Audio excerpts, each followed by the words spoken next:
Mm. So what we choose to do is take care of humanness first. So I stock the kitchen about once a month to their palate. We have a washer and dryer on site. Sometimes this is the first time they're learning how to wash clothes. We have a full bathroom on site, so they can take a shower, brush their teeth, anything that they need to do to take care of themselves. And then once we take care of that need, then we move on to the other things. We tackle a lot of things like one of our biggest challenges in Rochester is transportation. Hmm. So RTS may not be working. The bus routes change. It's late. It doesn't show up for whatever reason. So all the team members here have access to Uber and Lyft so that they can get to and from work, and the company pays for that. We also do emergency childcare because that can be a challenge as well. So one of the things that we try to do internally is take away all the barriers. And barriers are, they can be specific to an individual and their current situation. Welcome to Rochester Business Connections, powered by Balbert Marketing, LLC, where I get the chance to chat with Rochester, New York's very best business owners, entrepreneurs, and thought leaders. I am your host, Ben Albert. Don't forget to subscribe, and remember, we don't do advertisements. My fee for this show is simple. If you gain value from the episode, personally share with a friend and explain your favorite part. Let's get started. Welcome everyone to Rochester Business Connections. I am here with Tina Paradiso. Tina, what's up? How are you today? Good evening. Thank you for inviting me and having me. I'm excited. I'm excited to have you. I appreciate you taking the time. I know you're tremendously busy. You've got employees walking in the door. We'll shut in the door to take a minute for me and my audience. And, to introduce Tina, guys, literally like 5 people have recommended her for the show. Everyone says her mission and her vision and everything she does is incredible. And the story really does speak for itself. So we will get started just from a 100,000 foot view. What is Imprintable Solutions? But I think people are really going to love more than just what you do, but how you do it, why you do it, and all that. But give us just the short version of what you do at Imprintable Solutions. Yeah. So Imprintable Solutions, what do we do? So we uplift branding and marketing efforts of our customers, and we do it through printing, promotional products, and decorated apparel. So that's the what we do. And it's the how we do it, I think, that separates us and makes us stand out and be a little different. So as you know, my company is a social enterprise. It's evolved over the years. I work with about 12 different agencies and organizations in the Rochester and Monroe area. And we work with disconnected opportunity young people. So when we talk about disconnection, we're talking about disconnection from education, sustainable employment. And we bring in those young people, and they have the opportunity to learn a new job skill, learn a new trade. A lot of times, this is their first and only employment opportunity at their young life. We're working with young people from 17 to 24.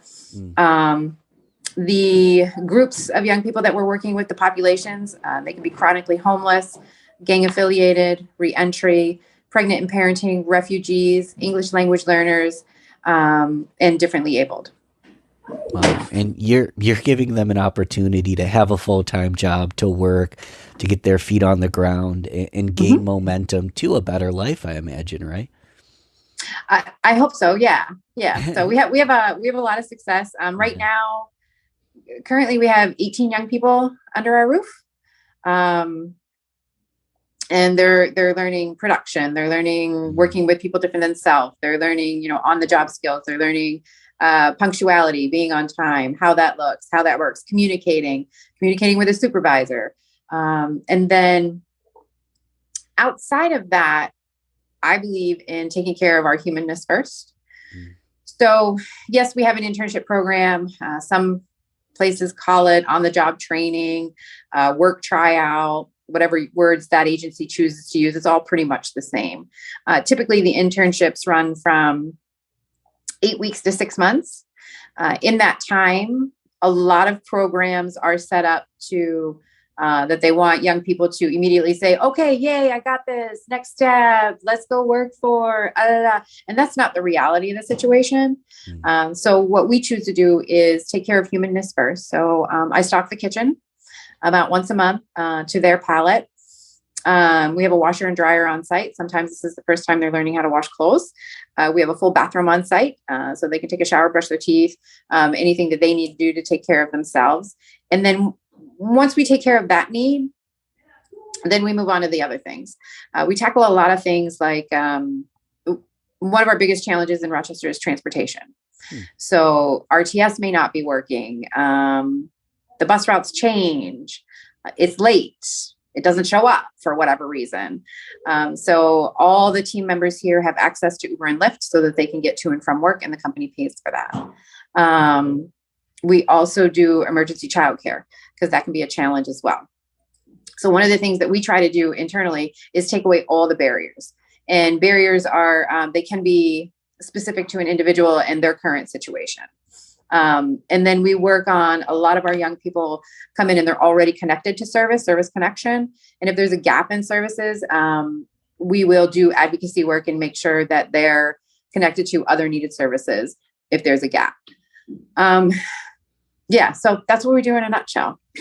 Talk about going above and beyond, Tina. Everything from helping people with transportation to feeding them to clothing. Is there recreational stuff? It sounds like you're building an entire family here. Is there any fun things you do with your team? I will say we do have a lot of fun. I think we have a lot of fun here. I think so. If you have the opportunity, and COVID has changed a lot about how people do business, right? We don't have as much foot traffic, not as many people coming in, but I promise you, if you come through the door, there's a definite vibe. There's a definite, the music is always playing. There's, we get business done. We get shit done. We have a production schedule. We have to meet in-hand dates. We have to meet customer expectations. So hardcore business does get done. Manufacturing does get done. We just happen to do it a little differently. And we just have a really cool vibe. And everybody gets the opportunity to be their authentic self, like live in their authenticity. We are who we are. I want you to be who you are. I'm going to be who I am. And it just organically turns into a family, if you will. I love that. You give people the opportunity to be their authentic selves. You give them the opportunity to work, to learn. You build a family. This is different. I mean, so Tina, your model and what you're doing is very 2020s. It's very brilliant. It's very employee centric. Not a lot of people do things this way. How did you learn this model? What's your background? Why are you so passionate about building a culture like the one you've built? Because I remember when I was a young person. I remember when I was 19. I remember when I was 19, homeless on the streets. If I could have had an opportunity to have a space that welcomed me with the way that I looked, the way that I talked, the way that I walked, I think that, see, it's like a catch-22 for me, right? Sure. So I say it would have been awesome if I'd had a place like this to be able to grow and do my heavy lifting, because I had a lot of heavy lifting to do. The other piece to that is I'm actually sitting in grace and thanks that I went through that experience, because without that experience, I couldn't build this experience, right? So it's a catch-22. I love what we do. I love how we do it. I love how young people respond. And I just believe there's a gap, right? So young people get help and services and assistance when they're under 18 years old. 18 years. After 18, there's disconnection from a lot of different services. And if you're single and just over 18, there are fewer and fewer services available, like Department of Social Services, like rent assistance, like SNAP benefits, like healthcare. It's just it gets increasingly harder. And every major system that we have that has been built to help people has barriers. So a lot of our young people, when they first come to us, they are just in the process of getting their documentation, because not everybody has their birth certificate handy. Not everybody has their social security card handy. It's something that may be left at a household, or somebody hasn't given it to them yet, or any number of things. So getting that documentation can be a challenge. Without that documentation, you can call Department of Social Services and they're like, hey, well, where's your social security card? Where's your New York State ID card? So everywhere you go, every system you go to has a barrier built into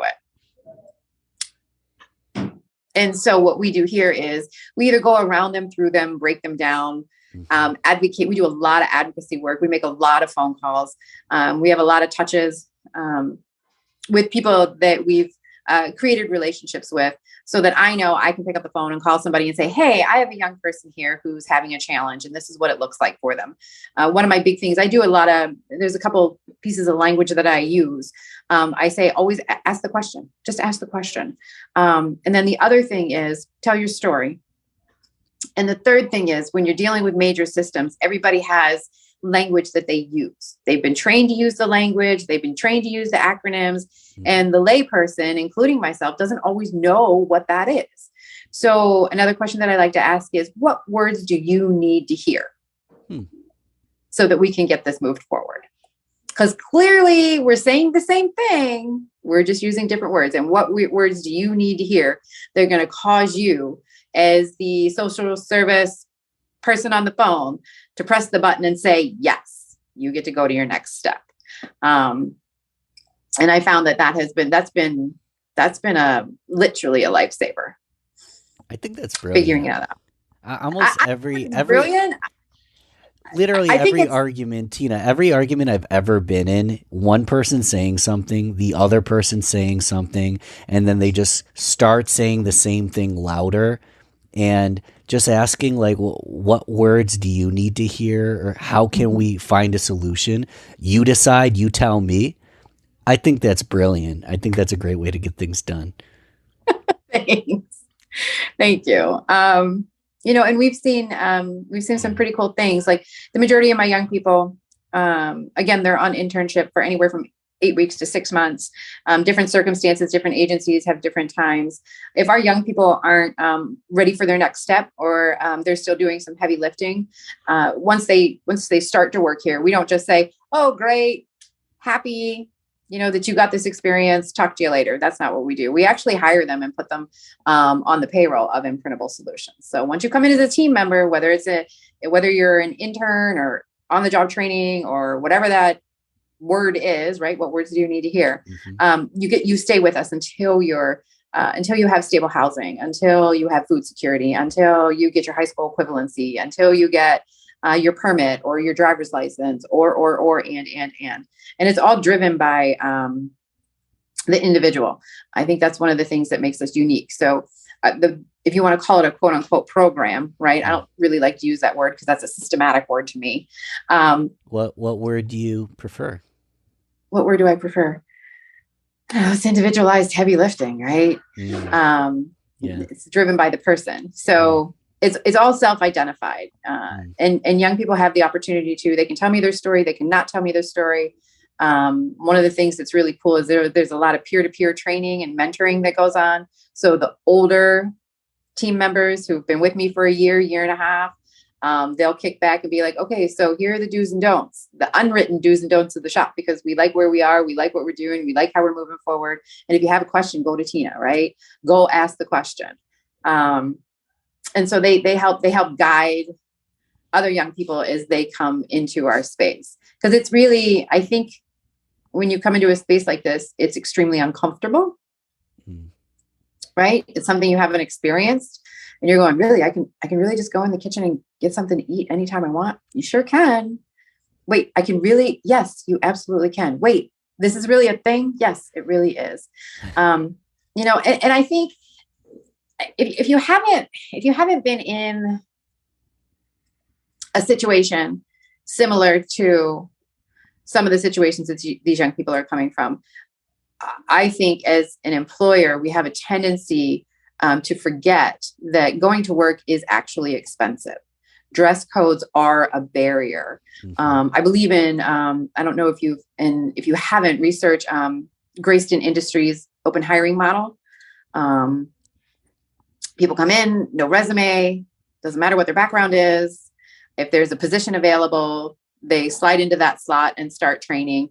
And with that training comes what services they may need to be connected to.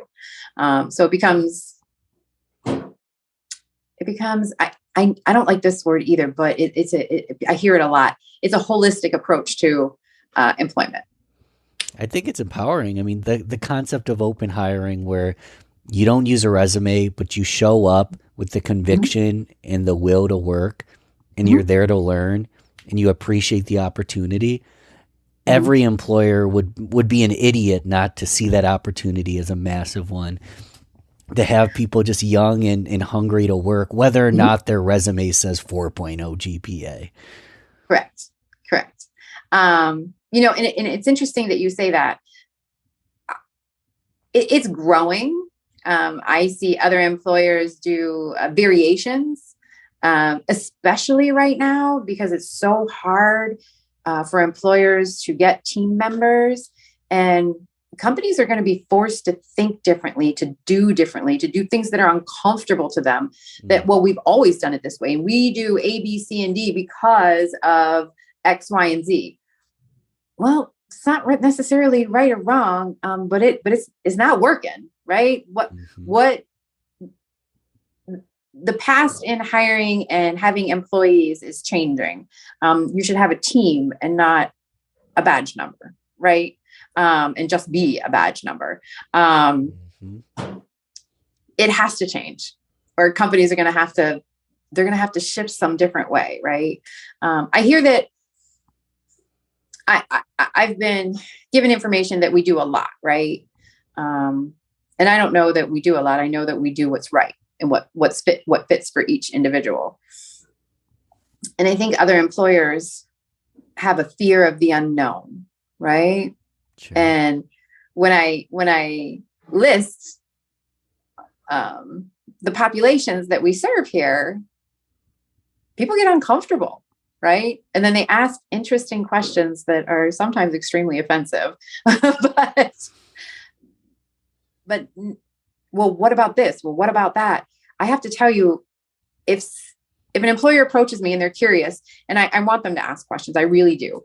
And they start asking different questions, and I'm like, that's never been a problem here. That's never been a problem here. That's never been a problem here. I have an amazing team that gets amazing work done. I have young people that come in. They're quiet at first because they're taking it all in. My young people can smell bullshit from a mile away. So they know, they figure it out within a week. Like, oh, okay, this is for real. And then within 2 weeks, they start to settle in a little more and have more conversations and learn who they're working with. And when we talk about, this is one of the things that I love, when you talk about diversity and inclusion, take a walk through my shop. It is what it is. It isn't just, you can pull back our curtain and you can open our cupboards and you can see that that we are doing what we say we're doing, period. So, yeah. You're and I encourage anybody who's curious about it, send me an email, give me a phone call. I love to tell our story. I love to highlight some of my young people, that have gone on to start their own businesses, have gone into the trades, have moved on to higher earning. We pay a livable wage here, but higher earning positions, who leave here and walk into a supervisory role, who have learned to not just, they've started with RTS, and RTS is not the easiest. It can take you up to 3 hours to get to work, right? Right. That's tragic. Yeah. And they've been able to save and move. And there's different programs in the area that I connect them to, where they can get their first vehicle, right? So then they're getting their first vehicle. And now they're like, oh, wait, I can go to work outside of the city, right? And I can get there in 30 minutes. That's pretty dope. That's cool. That's a huge accomplishment. It's empowering. So to watch all that happen and watch a young person come in who maybe has not gotten their high school equivalency, and then they get through that. And then I'll do things like, we do lunch and learns. And if I have a young person that's studying for their high school equivalency and they're in one of the classes and they're learning differently and it's challenging for them and they're at their wits' end, I'll bring in private tutors for them so that they can actually study and be tutored while they're working, so that they don't have to take 2, 3, 4 hours out of their day in transportation away from earning, so that they can get 1 hour or an hour and a half or 2 hours of solid tutoring here, so that they can move on to take that test successfully. And this past summer, I had 2 of my young people successfully get their high school equivalencies, and I got to go to their graduation. It was amazing. It was awesome. That is awesome. Lunch and Yeah. learn to graduation. Mm-hmm. I'm thinking about the whole cycle of, someone, Tina, that they might be homeless and struggling, Mm-hmm. and you give them an internship, 6 weeks to 6 months. Then in 6 months, they earn a spot at the table, and ultimately they're a paid employee, and then they're a mentor, and then a leader, and then they get to a point where they can pivot and actually work for large supply chain management companies and this and that, right? So Yeah. I have nothing to say other than this is incredible. I love it, Tina. Thank you. So I like to say we're a stepping stone, or we're a bridge, right? Right. As much as I love I call them my kids because I'm an old lady. As much as I love all my kids, it would be harmful and disrespectful to think that they can stay here forever. I'm not your forever home. I'm your stepping stone. I'm that step up. I'm that bridge to go from here to there. Whatever your there is, right? That's all self-defined. It could, whatever there is. So it's not up to me. I make no judgments. It's not my decision. But I help you. But I want you here forever, but I don't want you here forever. Yeah. I imagine, So, are you maintaining a long-term relationship with these ex team members? They are here forever. They just might not work specifically for you, but you can still correct. be buddies. Yeah. Yeah. No, and every one of them does continue to come back through the door. So at any given time. So it's cool. And it's cool to watch. It's cool to watch the success, the steps.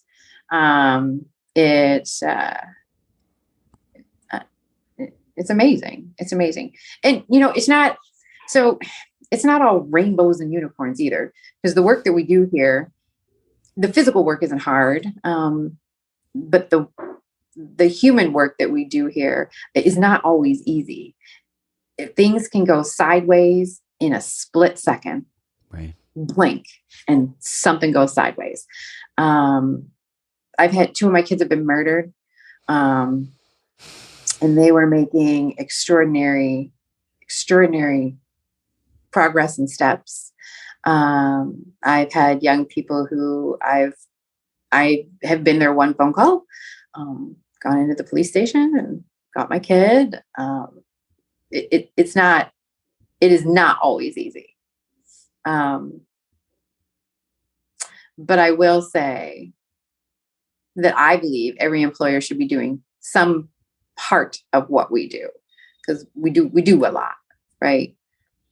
Pick one part that you can be passionate about, and do it well, and be knowledgeable.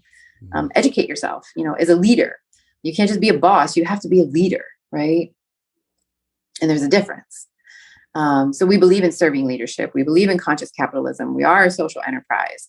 We do give back. It just looks it just looks different. And we continue to grow as a company because of it. I don't do a lot of social media. I don't do a lot of advertising. I don't do a lot of networking. And to your point, you had people come to you who you and I didn't know each other, right? And we get an introduction and you're like, Tina, I keep hearing your name. Yeah, exactly. Awesome. That's all. Oh my gosh, that's awesome. It's an honor, right? It's an honor. So yeah. Well, great people, and great people recommend you, and it's earned. Yeah. So you have to surround yourself with like-minded people as well. So, and that's something that we teach here as well, is surrounding yourself with like-minded people, with, young people that you're walking arm in arm. When you come down to the process of processes. You're walking through the same process. So you can do it together, and you can share information, and you can continue to uplift each other. One of the really cool things is I have a young person who has moved from here and moved on, and she has a baby, and the baby is younger than one of my other team members. And so my one little girl comes in and says, "Hey, I know she's not working with us anymore and she's living out of town, but I have a bunch of clothes." And I'm like, "Yeah, let me check with her." So we both check with her, and she's like, "Yeah, that's dope. He's in this size clothes." So they continue to think about each other, and they continue to help uplift each other, even if it's just baby clothes, right? That's pretty thoughtful. Baby So clothes. it's cool. Yeah, it's cool to watch. We're better together. I mean, we're better as a team. It's that Exactly. simple. Exactly. And we have some pretty powerful partnerships. So when we talk about babies, right, Yeah. we talk about childcare, and childcare is definitely, it's a barrier. It's a barrier for employment. It's expensive. It's, a lot of times young people are using family or friends to take care of their children, and things fall through, things go sideways, babies get sick, you get sick. I mean, all kinds of things. And so I formed, I think one of the coolest partnerships that I formed is with Marvelous Minds Academy. They do bridge care. That's specifically what they do. And I decided, we had a conversation. I'm like, you know what, is there any way to do like a corporate membership where I can pay you for like a year in advance, and I get so many slots and so much time, and if I need you, I need you. Yeah. And Rosemarie she's the owner of Marvelous Minds. She's like, "Well, absolutely, we can do that." And it's literally been, "Rosa, I need somebody. Can you help?" "Yep, Tina, I'll be there at 9. Yep, I'll be there at 10. Yep, I'll absolutely."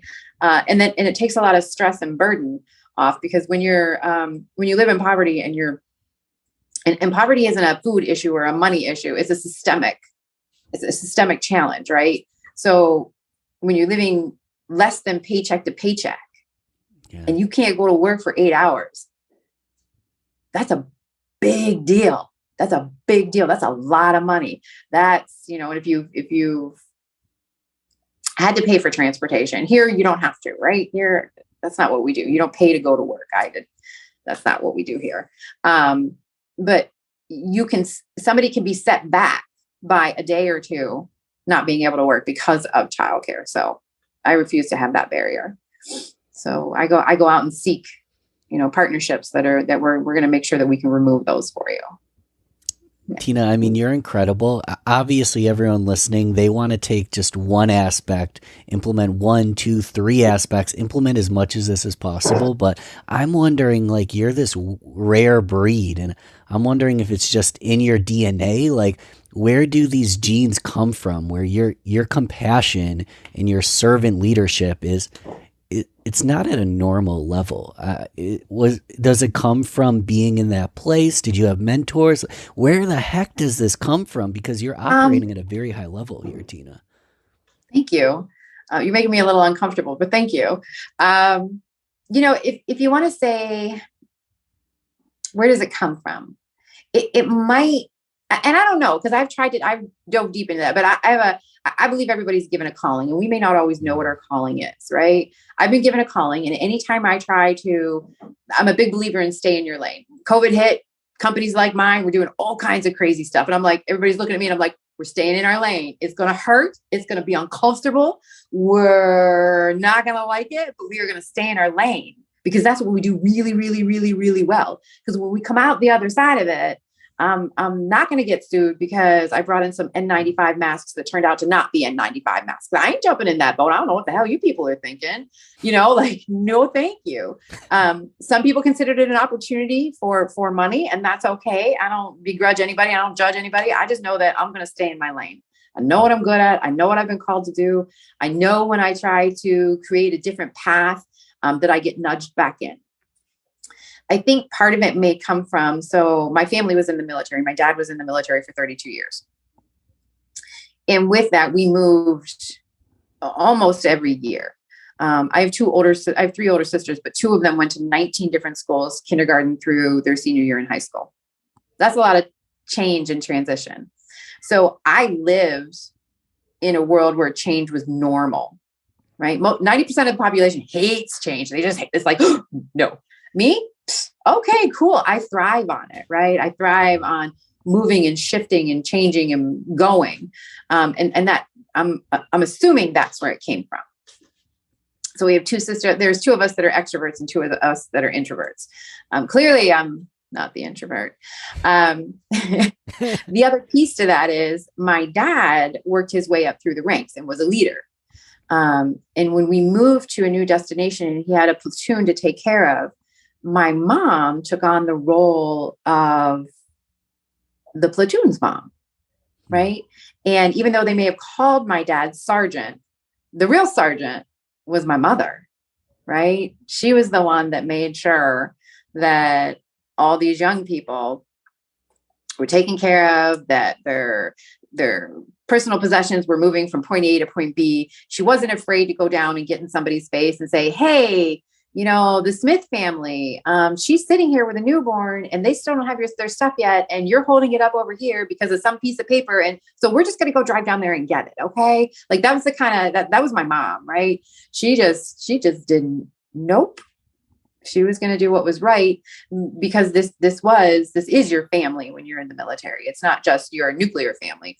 It's everybody that you're connected to because you're all moving at the same time. You're all in the same situation.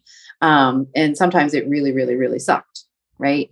So how about we don't sit on an island and let somebody right next to us going through the same thing, live that shitty experience. Why don't we lend our knowledge? Why don't we lend our resources?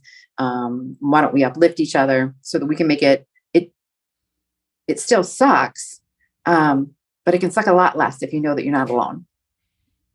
Right. 100%. And that that here's a family who's been doing this for 20 years. I've been doing it for 3. Okay. So you just, maybe that's where it comes from. I don't know. I'm guessing that's the closest thing I can come up with. and so.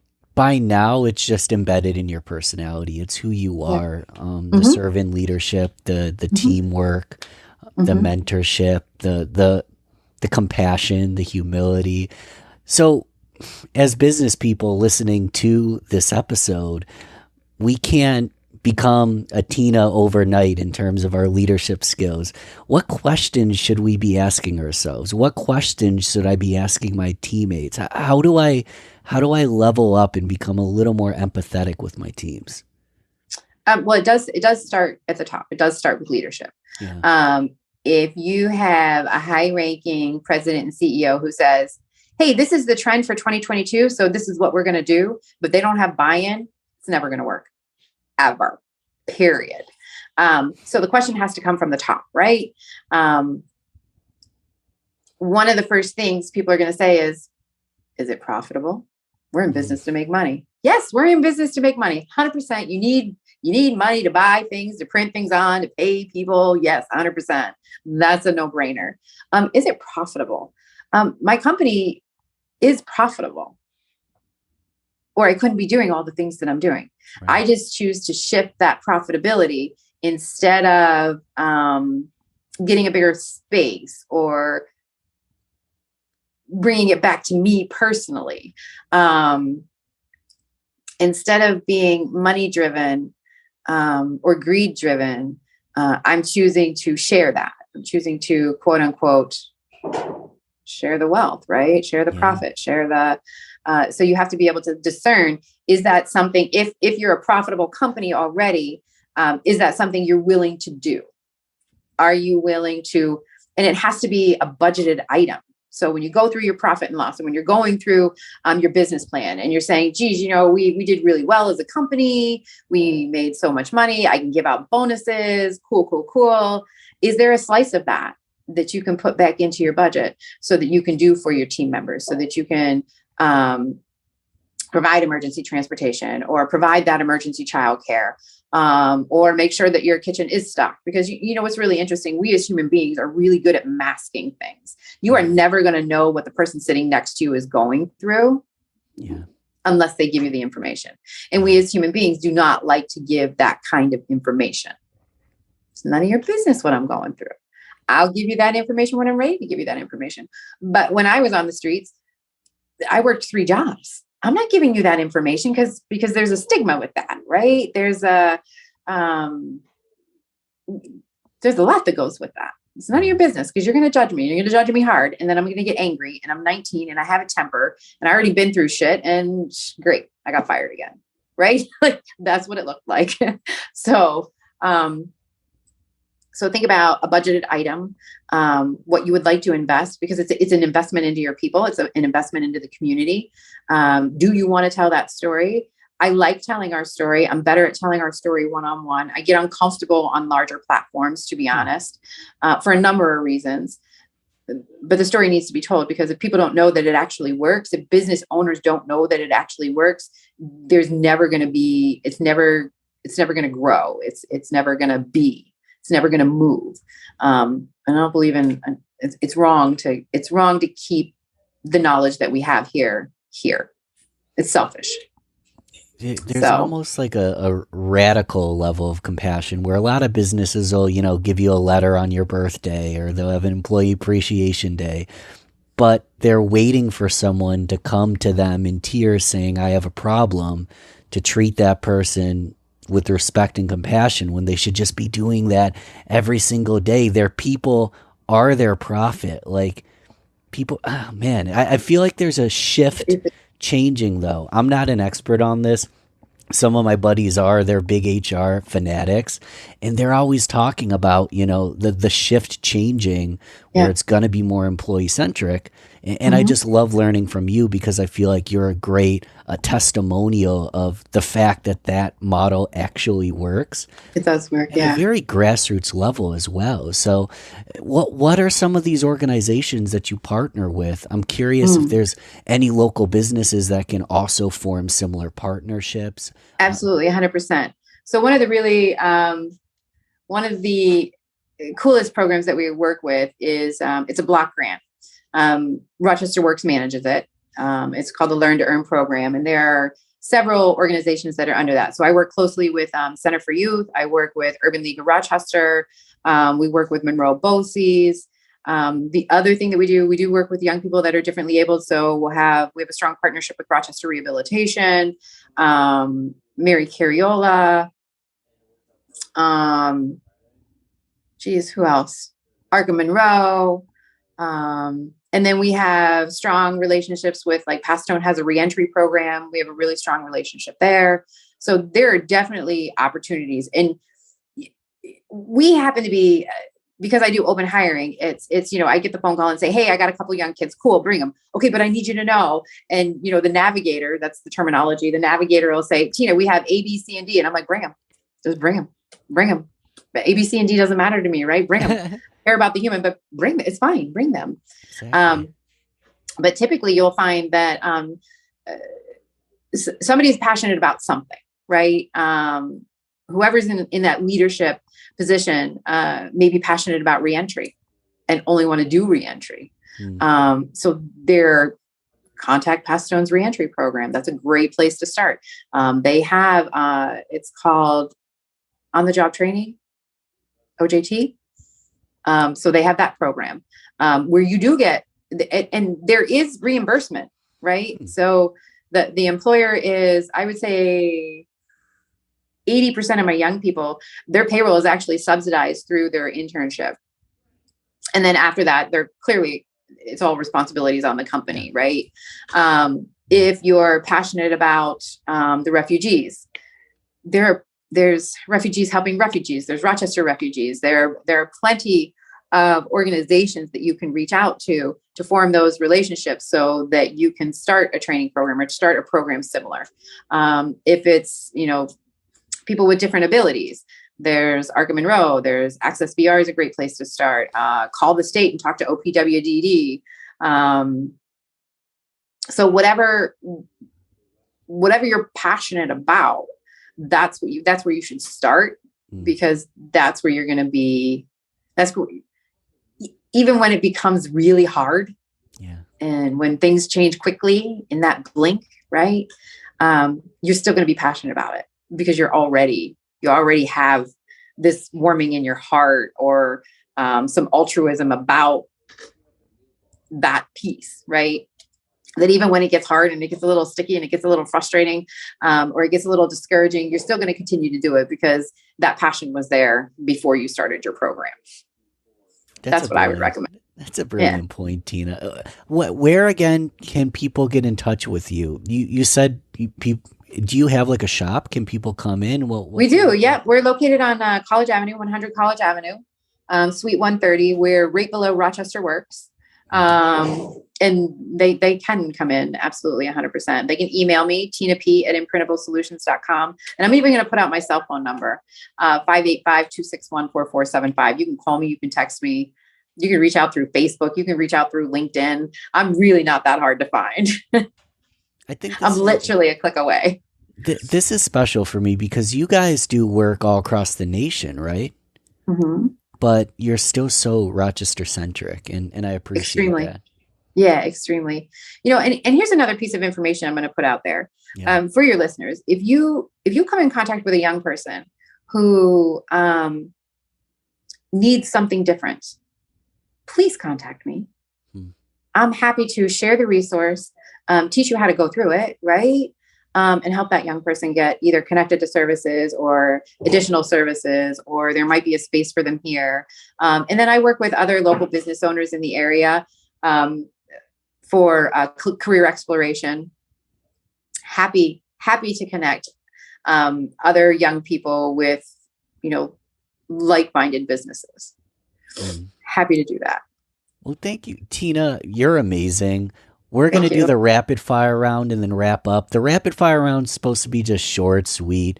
Mhm. Either or fill in the blank answers. It's completely subjective to you, so say whatever the heck you want.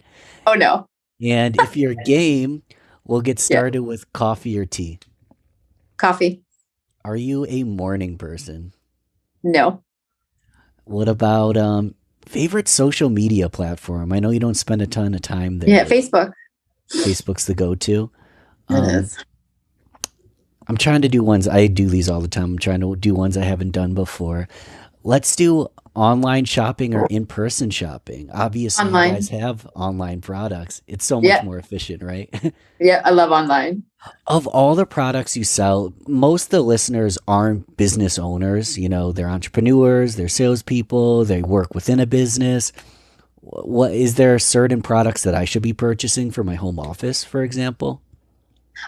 For your home office, and especially if you're doing virtual events like this, I would love to see you in a t-shirt that has your logo embroidered on your left chest. I would love to, that would be cool because you're representing your brand online. And it's about brand recognition and imprinting that image in other people's brains. I Yeah, think absolutely.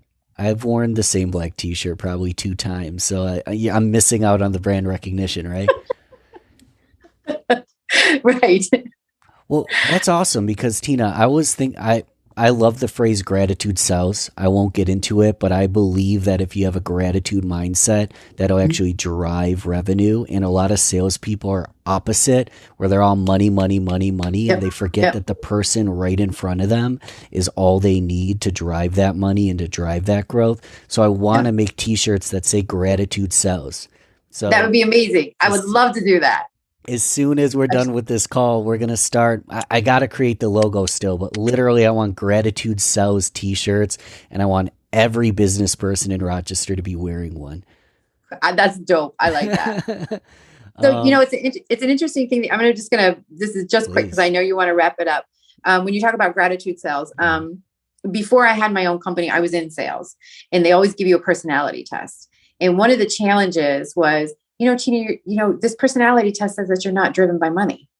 No, I'm not driven by money. That's not what drives me. I have to have some kind of internal feels to drive me. Well, that makes us a little, and I'm like, okay, so number one, you can't micromanage me. Number two, you're not going to make me greedy. You can't. It's not who and what I am. And number three, I promise you, I will be the most efficient, most productive, and your highest salesperson because gratitude sells. Because I Mhm. refuse to sell for money. I'm not money based. I'm You kick person ass, based. Tina. You Thank kick you. ass. We'll leave it at that. We're gonna start a clothing line. It's gonna be amazing. And Gratitude sells. Love yes, it. and I hope everybody does check out Imprintable Solutions. Um, you've got the best of both worlds. You got a good product, but Thank I you. can feel comfortable supporting your product as well. The research has been done. I will recommend you. I'm going to recommend you to a few more people. And Tina, anything we didn't touch on today? You're a wealth of knowledge. Anything I should have asked you if I knew you a little bit better? Mm-mm.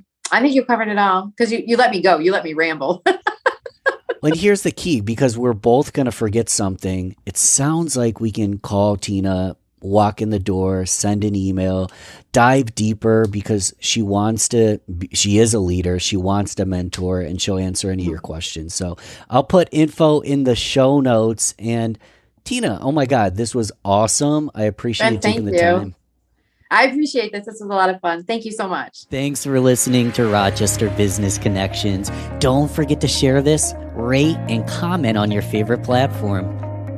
You can also email me, ben@valbertmarketing.com. Let's connect soon. Until then, keep thriving, everyone.